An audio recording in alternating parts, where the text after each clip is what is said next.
Federal High Court vacates order restraining INEC from collating governorship results of Tafawa Balewa local government area.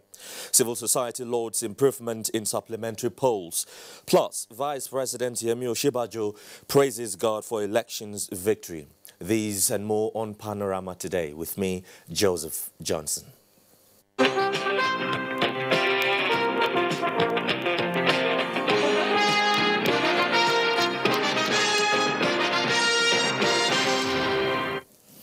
Hello and welcome to the program. The Federal High Court has lifted the order restraining the Independent National Electoral Commission from collating the governorship results of Tafawa Balewa local government area of Bauchi State. The presiding judge, Justice Iyan Akwo, gave the order while delivering judgment in a suit filed by the All Progressives Congress and its candidate, who is the governor of Bauchi State, Governor Mohammed Abubakar, against Independent National Electoral Commission. The plaintiffs approached the court based on the failure of INEC to grant them fair hearing on the collation and declaration of results in the local government. After declaring the election as inconclusive, the court declines jurisdiction on the matter. Hence, it could not hear substantive suit. Now, following the Federal High Court judgment on Monday, March 25th, INEC National Commissioner Festus Okoye says INEC will proceed with the collation of governorship results in Tafawa Balewa local government area of Bauchi State and make the necessary declaration. And results of the rerun elections in some parts of the country have already been collated and announced by the Independent National Electoral Commission, INEC. Doindia reports. Elections which took place in 17 states and the Federal Capital Territory are being released one after the other at the various locations where elections were conducted. In Plateau State comes a report that Governor Lalong of the All Progressives Congress has been declared winner of the governorship elections, having polled a total of 595,582 votes to defeat the People's Democratic Party candidate, Senator Jeremiah Oseni, who scored a total of 546,813 votes. From the foregoing,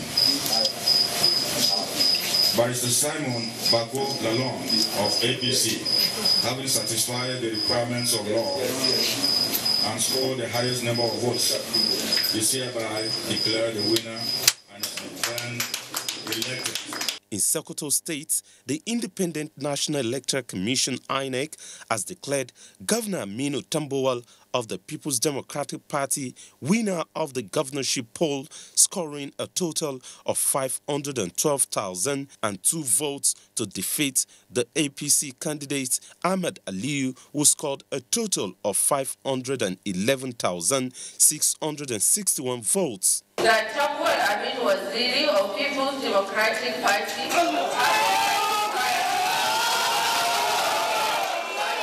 And from Benue State comes the report that the incumbent governor Samuel Otom has won the election, having scored a total of 434,473 votes to beat the All Progressives Congress candidate Emmanuel Jime, who scored a total of 344,155 votes. And in Kano, the Independent National Electoral Commission, INEC, has declared the incumbent governor Abdullahi Umar Ganduje of the All Progressives Congress winner of the election, polling a total of 1,033,695 votes to defeat the People's Democratic Party candidate Abba Yusuf, who scored a total of 1,024,713 votes. And in Bauchi comes the report that of the 15 local government areas where the supplementary elections were conducted, the People's Democratic Party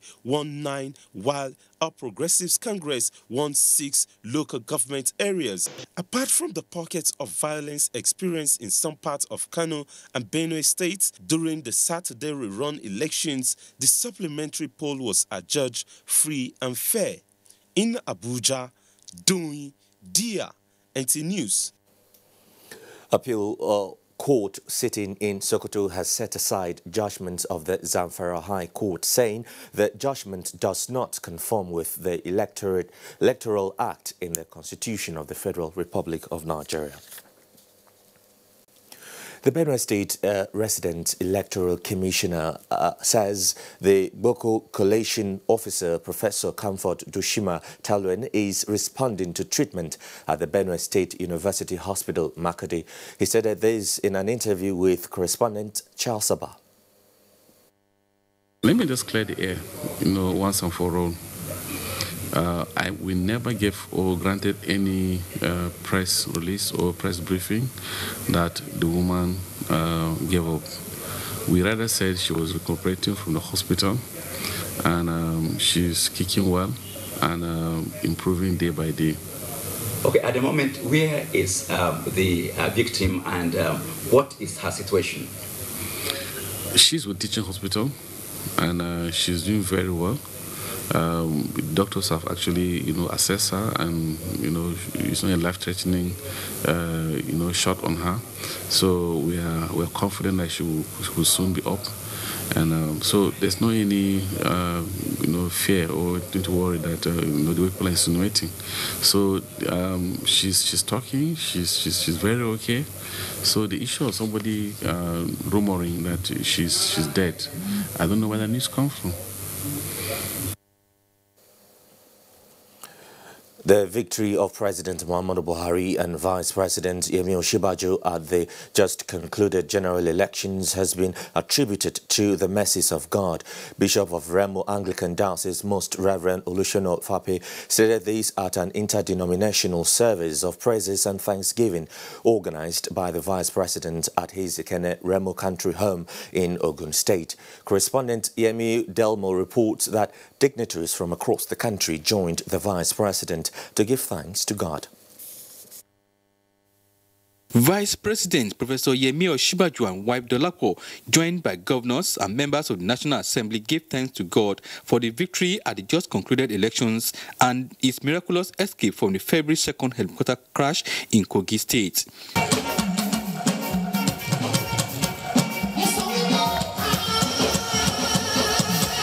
Addressing the gathering, the Vice President appreciated God for his mercies in his life, which saw him through the rigorous campaign exercise across the country, praying for more mercies. I pray for you that all will be well with you. Amen. That even if you have seen reverses today, even if all does not seem well today, that tomorrow will be so much better than today, that you will praise his holy name. I pray for every one of us, that all of us will be delivered by the Lord in the mighty name of Jesus. Wife of the Vice President, Dolapo Osinbajo, and the Governor-elect of Ogun State, Dapo Abiodun, eulogized the exceptional leadership qualities embedded in the nation's #2 citizen, describing him as a worthy role model. Professor Osinbajo, he is an embodiment of sincerity, diligence, intellect, and he's a good man, in whom I'm proud to emulate and call my leader. Earlier, Bishop of Remo Anglican Diocese, Most Reverend Olusola Fape, in a sermon entitled Mercies of God, attributed the victory at the polls to the mercies of God, which not only gave them the victory, but also grant them the success, deliverance, and wisdom to rule according to the mind of God. From Ikene Remo, Yemi Dalemo, NT News. The Nigeria Civil Society Situation Room reports observed improvement in INEC's conduct of the supplementary elections. Correspondent Victor Azu was at a post-election media briefing in Abuja. Briefings by the Civil Society Situation Room have become regular since the commencement of the 2019 general elections. This one is to bring the media up to speed with observations during Saturday's supplementary elections. As the convener of the Situation Room, Clement Wankwo, settles down to the day's business, he acknowledges an improvement in the conduct of the polls. Situation Room acknowledges the efforts of INEC in ensuring the timely deployment of materials, officials, and the commencement of polls. Largely, smart card readers functioned properly, except He, however, condemns reported violence in some states where the elections held. Situation Room also wants the security of electoral officials to be given priority in subsequent elections. In Abuja, Victor Azu, NTA News. The federal government and the Food and Agriculture Organization of the United Nations have set an agenda and program towards addressing socio-economic challenges among rural farmers. Musa Babali reports that farmers are being empowered with modern methods of production and storage of produce. Research carried out by economists indicates that farmers in Nigeria are having a good time under this administration, considering the high demand and supply of their produce. They therefore raised concerns on the need for rural farmers to be trained on financial management and business orientation. You can only be a successful farmer if after production you are able to keep your records, you are able to do your accounting, and it assists you in the management of your business. Food and Agriculture Organization of the United Nations and the federal government have engaged a private firm that will train farmers. With this training, they will become more organized, they will be able to keep proper records, they will be able to plan their farm. And pray that you will use this training very well. Farming communities in Jere, Kagarko local government area of Kaduna State are the first batch to benefit from the program. Now I think I can be able to differentiate between record keeping and the farm accounts. If I want to start a planning, I will keep a record of what I start with, and I will see if there is a profit or a loss. I will do now when I reach home, I will tell my husband to buy a book for our farm, started from farm clearance. Kaduna State government says it will improve the capacity of its extension workers with a view to expanding the FAO knowledge to all the farming communities in the state. From Kaduna, Musa Baba Aliyu, NTA News. Now let's turn our attention to Canada because Nigeria met specific targets at the Prospectors and Developers Association of Canada Convention in Toronto. In this report, Joy Osiagu highlights the key events and what Nigeria did differently to change the game.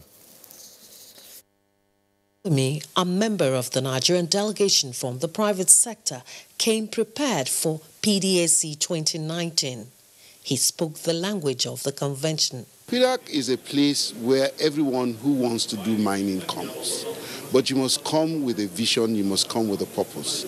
And what happened is that the minister defined the purpose, the minister defined the agenda, the minister also chose the right enabling environment and people. They came to meet specific targeted individuals, corporations at PDAC. And it has worked exceedingly well. And that's all it takes to attract the quality of investors who can make the necessary impact in the mining sector. Because the government set its priorities right, the meeting with the largest gold mining company in the world was productive as the group is set to visit Nigeria. The delegation also met with the Royal Canadian Mint and another major company known as the largest distributors of gold coins in the world, who signed a memorandum of understanding with the Nigerian company in November last year in Abuja. The MOU also has culminated in a consortium which is going to provide technical support to the presidential initiative on gold that's taking place, the State Gold Purchasing Program. The long-term goal here is for Nigeria to build a much better, more sustainable, community-minded mining regulatory environment where you'll see great investments coming in a fair and transparent way, but huge payoffs to Nigerian people, to the communities where the mines are located, and to the general coffers or the treasury of Nigeria. Now, while the Nigerian High Commission in Ottawa is standing in as the watchdog here, the ministry and private sector advocates like Tunde Fagbemi will follow up from Nigeria. In Toronto, Canada, Joy Osiagu, NTA News. You're still watching Panorama on the network service of the NTA. We take some messages now. More news when we return. The struggle for independence had been a long and tough one. Our founding fathers and compatriots sacrificed their comfort and even shed their blood. We cannot at this point in history afford to spirit away their sacrifices for immediate but temporary gains of today. Let us emphasize what unites and not what divides us. Working for the unity of purpose with a stronger vision for a better tomorrow. NTA, growing with the nation. Together, no matter where you come from, no matter your religion, we are one. Let's live together. Let's stop fighting each other. Let us live as one. It doesn't matter where you come from, your tribe or religion, man, woman or child. It doesn't matter who you are. Put Nigeria first. No matter where you come from, no matter your religion, we are one. Let's live together. How can we develop when we're always in crisis? Families have become refugees in their country. No matter our differences, show some understanding. No matter where you come from, no matter your religion, we are one. Let's live together. Nigeria, the only country we can train with remarkable potentials to excel. Let us believe in ourselves and change our attitude for the sake of our country and generations unborn. Let us revive our cultural values, which are our essence as a nation. Let us renew the spirit of patriotism and hope in our dear country. Do not take or give bribe. Be punctual always. No more African time. We can't expect to be global citizens and operate on African time. Join the queue. Insist that people are attended to on a first-come basis, no matter who they are or where they come from. Nigeria, good people, great nation.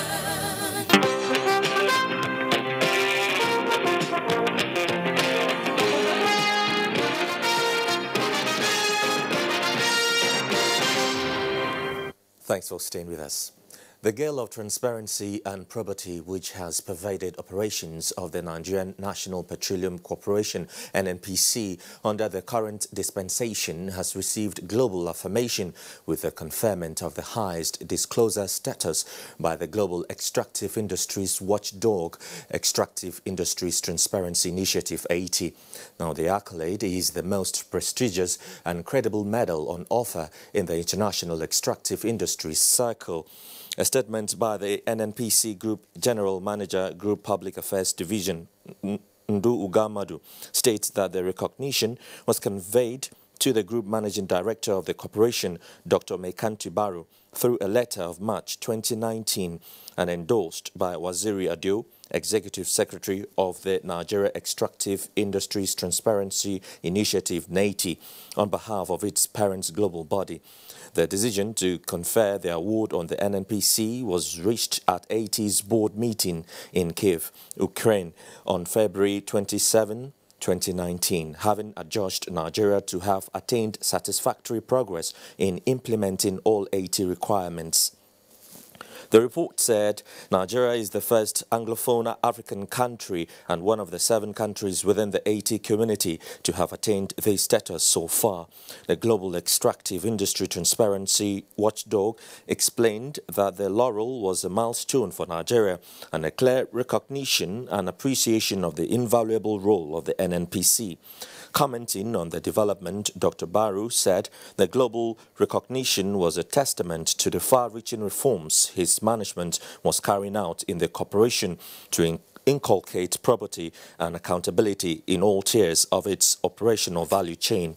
He stated that the NNPC would sustain its adherence to transparency and accountability, saying the corporation was committed to full disclosure of its activities. Leadership of the Power Ministry is in Owerri, the Imo State capital, for a 2-day retreat. Correspondent Beatrice Ayam reports that the Minister, Babatunde Fashola, led a delegation to strategize on improving the standard of works and services to the society in line with the aspirations of the present administration.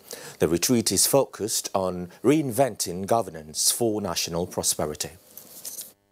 The retreat attracted directors, chief executive officers of parastatals and agencies, as well as head of units in the Federal Ministry of Power, Works and Housing. Participants at the retreat came up with a communique which advocates the review of Nigeria Electricity Regulatory Commission's extant licenses and regulation governing the operations of electricity generating and distribution companies. It also advocates review of Procurement Act 2007 as amended to promote the inclusion of small businesses in public procurement and implementation of uniform standard of building and facilities maintenance. These are the things we're working on: maintenance, meter supply, meter installations, road works, power supply.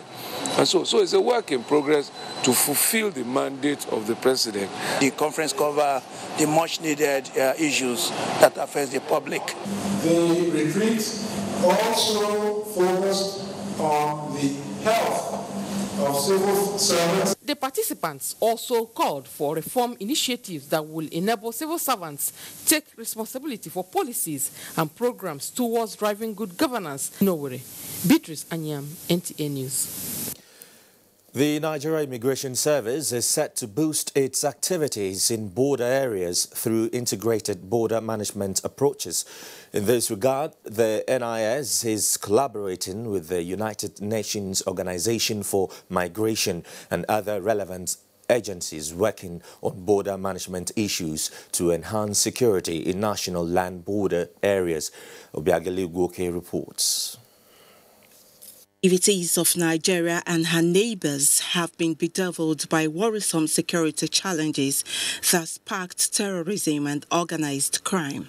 To address the scourge, Nigeria Immigration Service has developed new strategies in collaboration with International Organization for Migration to boost security at the nation's borders. The Nigeria Immigration Service has deployed technology whereby by a press of your finger, both your travel documents and your travel history is made available. So whatever you were denying or whatever you will have been denying will be made open, manifest here. So by deploying technology, just one aspect I'm giving you now, we're able to identify real Nigerians, true Nigerians, and at the same time know their travel history. The initiative seeks to strengthen the governance of migration in EU partner countries. Within the framework of this project, IOM is supporting the government of Nigeria to develop a Nigerian immigration national border management strategy aimed at enhancing the agency's capacity in the effective management of Nigeria's borders within their stipulated mandate. The draft National Border Management Strategy is under review to incorporate the changing realities and new challenges in managing Nigeria's borders. Obiageli Gwoke, NTA News. A bit on security now. Swapping guns for drums, the Nigerian Army has marked its 2018 West African Social Activities WASA at the Army Headquarters Garrison. Correspondent Hadiza Tijani reports that WASA, a tradition which promotes unity among the soldiers, opened amidst much fanfare and entertainment, showcasing various cultural troops.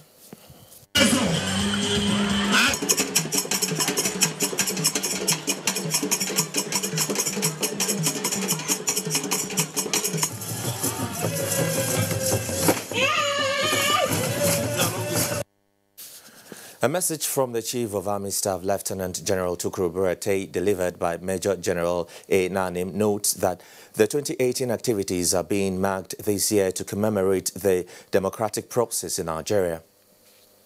Assigned to the Nigerian Army remains to defend the territorial integrity of the country, curtail internal insurrections, and act in aid to civil authority to preserve our collective national interests and ensure national security.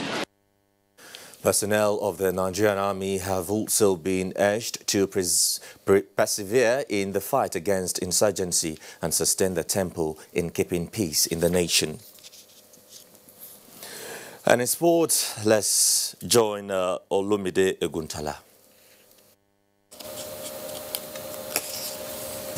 From Asaba, Austin Edemodu reports that the Nigerian under-23 team has intensified training as they prepare to take on Libya in the second leg African under-23 championship qualifier.